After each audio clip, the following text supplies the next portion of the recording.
Hi, I'm Jodie. I'm an International Admissions Officer at Anglia Ruskin. So I'm going to explain a little bit to you about the maintenance requirements and bank statement requirements. So the maintenance amount you need to show in your bank statement is your tuition fees, minus any scholarships or discounts you've been awarded, minus any deposit you've already paid, plus the maintenance amount of £9,135.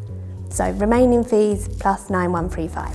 So your bank statements need to be in your name, or your parents' names, or your legal guardian's name. Unfortunately, you're not able to use your parents-in-law, brother, sister, uncle, any other relative. So the bank statements have quite strict requirements because these are set by UKVI. So they need to be letter-headed, they need to be stamped by the bank. If you're using an online printout of your statement, it's particularly important that it's stamped by the bank. The funds should have been held in your account for 28 consecutive days. In that time, you should not have moved the money at all.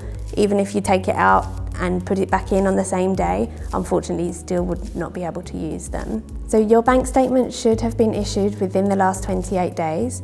Ideally, they will be quite recent when you send them to us, so we can check them, make sure everything's okay before you use them for your visa application. The currency should be clearly noted on your bank statement, and if your statement is more than one page, it should be stamped on every page.